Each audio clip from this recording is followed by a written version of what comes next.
Goeiedag gemeente en baie welkom by nog 'n ander erediens van NG Universiteitswoord. Ons hoop dat jy 'n wonderlike Kerstyd gehad het of Kersfees kon vier saam met jou geliefdes en mense wat naby aan jou hart is. Ek glo net soos 'n klomp ander mense het jy nog 'n lekker vol yskas van oorskietkos. Mag jy dit sommer vandag saam met die wie nou daar saam met jou is of daar waar jy dalk mag wees, geniet. Nou vriende, in hierdie tyd van Kersfees, in die Kerstyd vier ons natuurlik die koms van die Here na hierdie wêreld, waar hy Immanuel geword het, God wat tussen en met elkeen van ons kom woon het. En simbolies daarvan steek ons dan nou ook op Kersdag die Christuskers aan. 'n Teken, 'n simbool om vir my en vir jou te kom sê, ons te kom herinner dat God met ons is en dat hy daar is waar ons onsself ook al mag bevind. Daarom gaan daar nou die volgende woorde op die skerm verskyn. 'n Stuk bevestiging waar ons onsself weer herinner aan wie Jesus is, hoekom hy gekom het en waarna toe hy ons elkeen wil begelei. Ons begin deur om saam te sê, Jesus is die Here, 'n bevestiging, 'n belydenis wat ons maak om te sê, dat hierdie een, die kindjie wie ons se geboorte gevier het, dat hy ook gekom het om ons te verlos. Hy is die Here. Kom ons sê dit dan hardop saam.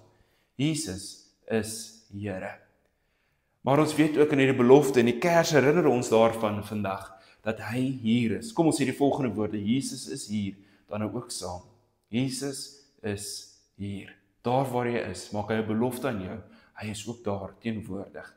Maar hy rig ook 'n uitnodiging aan elkeen van ons, waar hy ons uitnooi om te kom rus in sy teenwoordigheid. Kom ons bevestig dit as ons dit ook hardop saam sê. Kom ons rus in hom. Vriende, daar waar jy dan vandag na hierdie erediens mag kyk, by die see, by die huis, tussen vriende, familie, daar waar jy dalk miskien op jou eie is vandag, nooi die Here jou nou in die volgende oomblik uit om in sy teenwoordigheid te kom rus, te kom luister na wat hy vir jou wil kom sê, wat hy binne in jou hart en gedagtes vir jou wil kom wakker maak, oor wat sy roeping vir elkeen van ons is. En daarom nooi ek jou dan nou uit, om saam met my vir 'n oomblik stil te kom wees, te kom rus in sy teenwoordigheid, deur hierdie volgende asemgebed te doen. Op die skerm gaan die volgende woorde, U Gees is in my en in U hande gee ek myself verskyn. Soos wat jy inasem, sê in jou gedagtes, U Gees is in my. En soos jy uitasem, in U hande gee ek myself. Met hierdie woorde, kom ons wees vir 'n oomblik in sy gedagtes, in sy teenwoordigheid, en ons bid dan nou saam. Ek sal daarna vir ons afsluit met 'n gebed.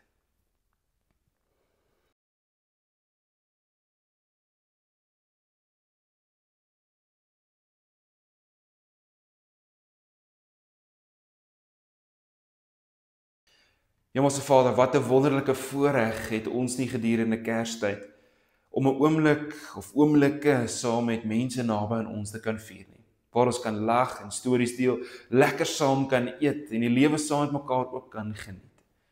Maar Here, ons is ook diep bewus van mense naby aan ons soms, mense wie se stories ons ken, wie nie daardie voorreg het nie. Wie miskien alleen was tydens Kersfees, wie hartseer is tydens Kersfees, die wie iewers in die jare verlies gelei het van iemand naby aan hulle, wat dan nou ook hierdie Kerstyd sonder daardie mense naby aan hulle moes spandeer. En Here, ons gebed is dan ook vandag vir hulle. Mag U vrede, mag U teenwoordigheid hulle ook vandag dan nou daar waar hulle ook al mag wees, oorweldig. Mag hulle voel, Here, hoe U hulle elkeen styf vashou, hoe U ons ook elkeen styf vashou. En mag ons weet, Here, dat omdat U met ons is, ons veilig kan wees en kan voel by U. Dat ons diepste hartbegeertes, ons hartseer, ons pyn, ons vreugde en ons opgewondenheid met U mag deel. Mag ons aan U vashou in hierdie oomblik. Mag ons U toelaat om ons ook in die nuwe jaar in te begelei, Hemelse Vader. En mag ons op U vertrou, want U is die een wat vir ons lig kom bring in die duister wêreld waarin ons leef. Mag U lig ons pad vir ons bepaal. Amen. Gemeente, ek wil jou dan nou sommer vandag uitnooi om saam met my jou Bybel oop te maak by Matteus 2. En lees ons daai baie interessante verhaal van Jesus se vlug nadat hy gebore is na Egipte toe. Nou tradisioneel word hierdie gedeelte vanaf die 6de eeu nog altyd op die eerste Sondag na Kersfees gelees. So kom ons maak dit dan nou saam oop. Kom ons lees dit saam en kom ons hoor wat dit is waaraan die skrywer Matteus ons dan vandag aan wil herinner en ook dan 'n mee wil uitdaag. Kom ons lees die teksgedeelte saam. Die eerste opskrif daar, die vlug na Egipte toe. Vers 13 van Matteus 2. Nadat hulle vertrek het, het daar 'n engel van die Here in 'n droom aan Josef verskyn en gesê: "Staan op, neem die kindjie en sy moeder en vlug na Egipte toe en bly daar totdat ek jou sê om terug te kom. Want Herodes is van plan om die kindjie te soek en hom dood te maak." Josef het toe opgestaan en in die nag die kindjie en sy moeder geneem en na Egipte toe vertrek en daar gebly tot die dood van Herodes.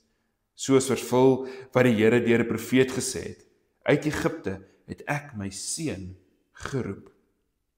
Toe Herodes agterkom dat die sterrekykers hom in die steek gelaat het, het hy woedend geword.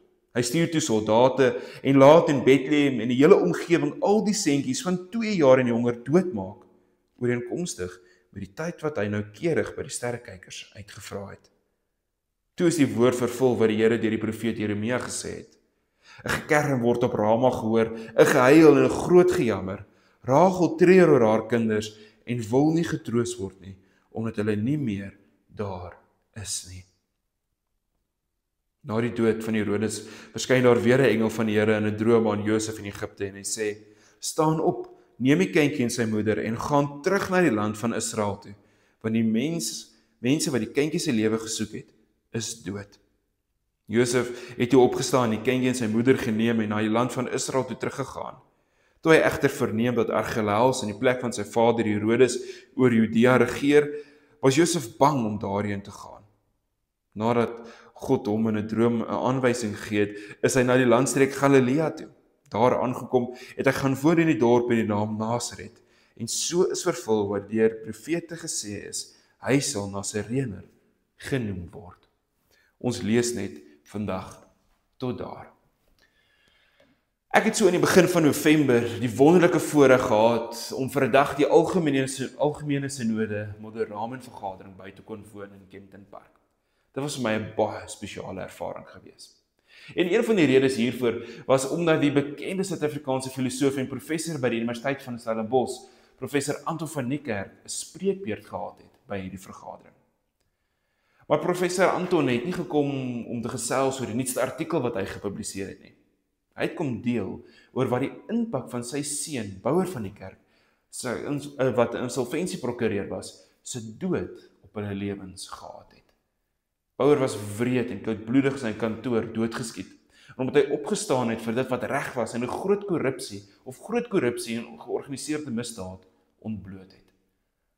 In hierdie vergadering was daar op elke tafel 'n kers gewees met 'n storie op en 'n foto van verskillende persone wie oor die laaste paar jaar vermoor was omdat hulle op een of ander manier spesifiek korrupsie in ons land ontbloot het en dit teen gestaan het.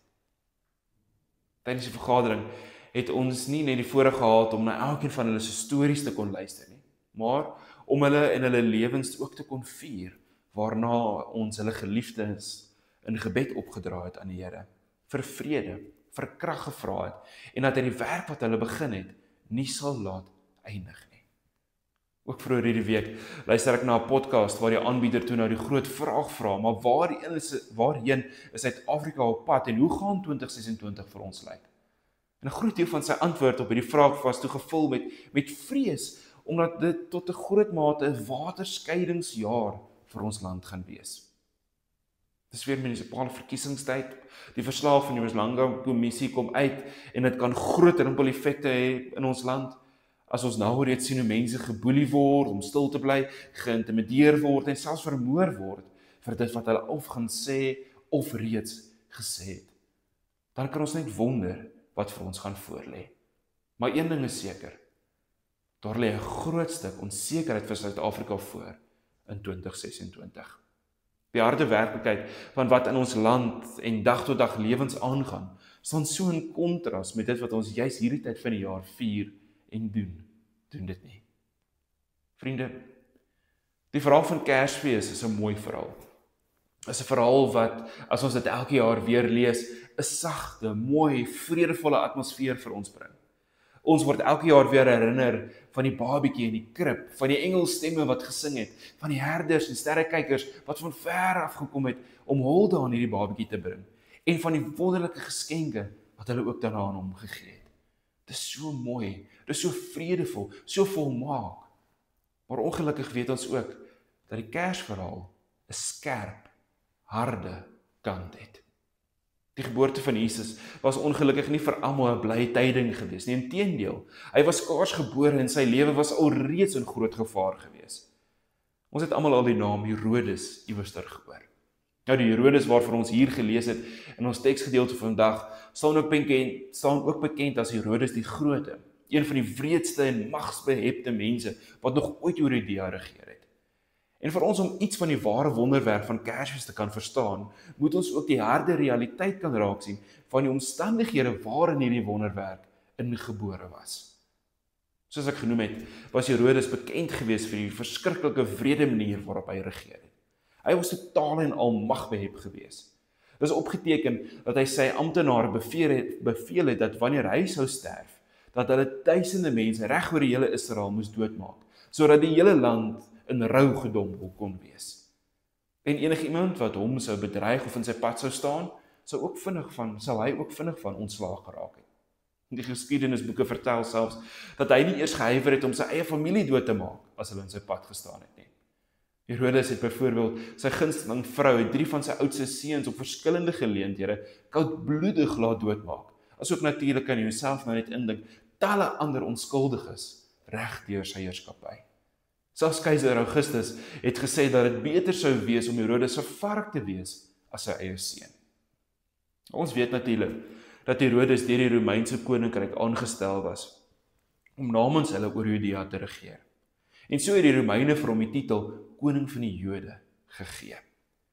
So toe die nuus by hom moes uitkom dat daar mense is wat getuig en sê dat die ware koning van die Jode, die Messias nou gebore was, iewers in 'n klein dorpie Bethlehem, wou Herodes dubbel seker maak dat hierdie persoon nooit 'n bedreiging vir hom sou wees nie. En so het hy die koudbloedige moord van onskuldige babatjies beveel. Dit word bereken dat die getal seentjies wat met Herodes se opdrag doodgemaak was, waarskynlik in die omgewing van 20 tot 30 babatjies was. 6. Dit is wreed en koudbloedig. Nie eens 'n onskuldige babatjie is veilig as 'n magbehepte persoon sy of haar wil kan kry nie. Maar ongelukkig het die omstandighede na Herodes se dood ook nie vir die mense veel beter geraak nie. Herodes die Grote was opgevolg deur sy seun Archelaus, wie nog boser as sy pa was. Hy het sommer sy tyd as heerser begin deur om 3000 pelgrims tydens Paasfees te vermoor, en ding het so erg geraak dat die Romeine hom na net 10 jaar vervang het, hom weggeneem het. 'n Mens verstaan nou hoekom Josef so bang was om homself terug te keer na Judea toe. 'n ander seun van Herodes die Grote, Herodes Antipas, het na sy pa se dood oor die streek Galilea en Perea geheers, en hy was weer die een wat Johannes die Doper se kop op 'n skinkbord laat bedien het. Dit lyk vir my of wreedheid en wraak en woede in daardie familie se bloed geleef het. My vriende, Matteus skets vir ons 'n prentjie wat beklemtoon hoe onveilig en vyandig die hele gebied van Jerusalem teenoor Jesus opgetree het. Maar Matteus doen eintlik niks anders as om vir ons 'n prentjie te skets van die realiteit waarmee ons ook elke dag gekonfronteer word nie. Net soos ons word Jesus ook gebore in 'n wêreld wat wreed is, vol wraak en moord en uitbuiting van onskuldige mense. Daar kan ons byvoeg deur om te sê dat die wêreld selfs vandag nog steeds vyandig teenoor Jesus reageer. Dink maar net aan die groot kontras wat daar is tussen dit wat Jesus kom doen, leef en verkondig het, teenoor hoe die wêreld kies om elke dag op te tree en om te gaan met haar mense. Dis die werklike wêreld wat uitmekaar uitval. En dis natuurlik die punt wat Matteus vir ons hier probeer maak. Hy plaas as te ware vir Herodes en Jesus so teenoor mekaar. Die een 'n heerser met mag en status wat chaos en duisternis bring op verskillende maniere, en die ander een broos, onskuldig, wat ten spyte van die chaos lig bring wat mense deur die duisternis sal begelei na veiligheid en vrede toe. Nou ja, dis vir ons baie lekkerder en makliker om veel eerder gedurende Kerstyd net na die krib en die pragtige babatjie wat daarin lê te kan kyk, as om na die wrede wêreld rondom ons te kyk. Maar daar's 'n rede hoekom Matteus nie doekies omdraai en sy harde vertelling van die Kersgebeure nie. Hy gee ongelukkig ook nie vir ons 'n antwoord in hierdie perikope oor hoekom onskuldige mense moet ly onder die woede en wraak van ander mense nie. Want vir hom is dit ongelukkig net bloot deel van die normale verloop van die geskiedenis. Dit is die lewe. Dis die wêreld waarin ons ongelukkig leef. En daarom is die vraag wat ons dan eintlik moet vra: hoekom? Hoekom vertel hy hierdie verhaal soos wat hy dit doen? En hoekom voeg hy juis hierdie gedeelte by sy evangelie by, terwyl die ander evangelies dit nie doen nie? Ons moet onsself ook herinner dat Matteus spesifiek vir gelowiges Antiochië skryf, wat in vandag se Sirië geleë is. Gelowiges wat ook die wrede werklikheid van die lewe geken en verstaan het. En net soos ons, het hulle ook probeer sin maak van wie God is en hoe om hom te aanbid en te volg, te midde van die wreedheid van hierdie wêreld. Daarom wanneer Matteus vir hulle skryf, haal hy 3 profete aan in hierdie gedeelte. Die gelowiges in Antiochië het natuurlik ook die Ou Testament baie goed geken en hulle sou presies verstaan het wat hierdie aanhalings van die profete sou beklemtoon oor wie hierdie babatjie is en hoe God deur hierdie gebeurtenisse besig is om teen goeie vir sy volk op te tree. Die eerste profeet wat Matteus aanhaal is Hosea. Hy haal Hosea 11 vers 1 aan wat eintlik sê: "Toe Israel nog 'n kind was, het ek hom al lief gehad en ek het hom, my seun, uit Egipte geroep." Hierdie Hosea aanhaling sou 'n hele klomp goed vir die gelowiges ontsluit het. Egipte was vir hulle 'n beeldspraak van ballingskap gewees. En die gedeelte wat sê my seun sou natuurlik ook vir hulle verwys het na die volk wat in ballingskap was. So daarom weet die gelowiges in Antiochië dat Matteus vir hulle wil beklemtoon dat God steeds vir hulle omgee en vir hulle sal bly sorg. En dat hy nou vir hulle sigbaar geword het in en deur sy seun Jesus Christus. In teenstelling natuurlik met al die aardse heersers wie net vir hulle self omgee en nie vir mense werklikbaar omgee nie. Die tweede profeet wat Matteus aanhaal is Jeremia. Jeremia 31 vers 15 wat hy aanhaal. En met hierdie aanhaling word die leser herinner aan die volk wat in ballingskap was, die seer wat hulle daarin ervaar het, die pyn, verwerping, dood wat hulle ervaar het in hulle tyd in ballingskap. Maar hulle word ook herinner in die gedeelte wat volg van God wat steeds en spite van hulle gebroke omstandighede gekom het om hierdie ballinge te troos, hulle trane af te droog, hulle moed in te praat en vir hulle te sê, daar is 'n toekoms. So wat die gelowiges in Antiochië uit die Jeremia aanhaling sou hoor, is dat God in Jesus 'n nuwe toekoms vir hulle kom ontsluit het, vir sy volk sal kom ontsluit het, ten spyte van die verskriklike of verskillende koninkryke, keisers en magsfigure wat wreed en wraakgierig opgetree het teenoor die mense. En dat God dan ook nou deur sy seun self naby gekom het om die wat ly onder die pyn en die seer van die wêreld te kom troos, hulle trane vir hulle af te vee en om vir hulle te kom moed in praat. Hulle sou ook hoor dat daar vir hulle en vir ons 'n toekoms is, ten spyte daarvan dat Jesus selfs later gekruisig sou word. Vriende, die derde aanhaling is van 'n onbekende profeet en bevestig vir Matteus dat hierdie babatjie die ware Messias is, die een wat in midde van al die wraak, pyn, seer en magmisbruik as God tussen die mense kom verskyn het, om ons juis daarvan te kan verlos. Matteus kan nie die vraag antwoord oor hoekom daar woede en wraak en lyding is nie. Al wat hy kan doen, is om na die een te wys wat vir almal verlossing hiervan sal kan bring. Nou vriende, Kersfees is 'n sagte, maar het ook 'n harde kant. Dit herinner ons van die vreugde en die vrede wat gekom het met die geboorte van 'n babatjie, maar ook van die seer en die pyn en die hartseer wat buite die stal se mure geleef het. Dit herinner ons van die hoop en liefde wat hierdie babatjie vir elkeen van ons gebring het, maar ook van die kruis wat hy later sou moes dra en opsterf.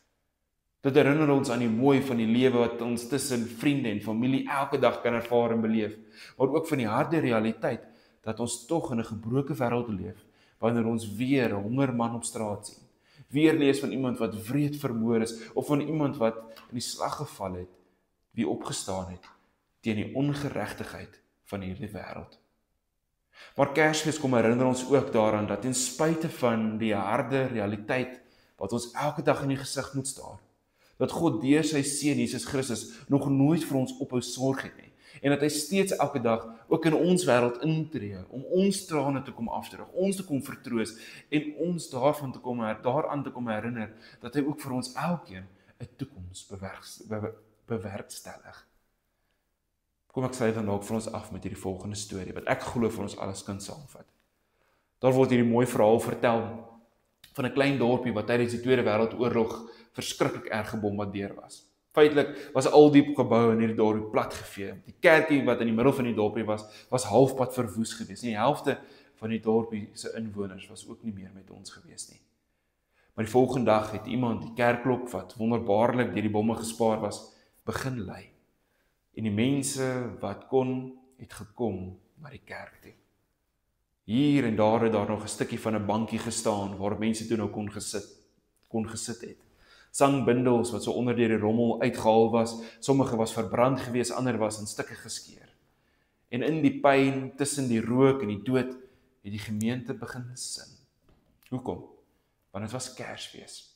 Kersfees tussen die pyn en dood, 'n dag van dood en lewe, 'n dag van hartseer en vreugde, 'n dag van moedeloosheid en hoop. Dit is hoe ons Kersfees behoort te vier, deur na die krib te kyk, maar ook na die wrede wêreld. Deur die kinderlike laggies by oop geskenke te hoor, maar ook die kindergeween van kinders sonder kos en klere. Deur bly te wees oor hierdie seën, maar ook te huil saam met die wat treur. Deur God te dank vir sy vredesgeskenk aan elkeen van ons in Christus, maar om ook die vredesgeskenk aan ander te kan gee, of vra dit wat van ons. Want Kersfees het 'n sagte kant, maar dit het ook 'n harde kant. Kersfees bestaan uit 'n krib, maar ook uit 'n kruis. Die een kom nie sonder die ander een nie. Die een kan nie aanvaar word sonder dat die ander een gaan doen word nie. Ook hierdie vertelling gee nie vir ons 'n verklaring van die pyn en die lyding in die wêreld nie, maar dit getuig eerder vir ons van die een waar die wêreld daarvan gaan verlos.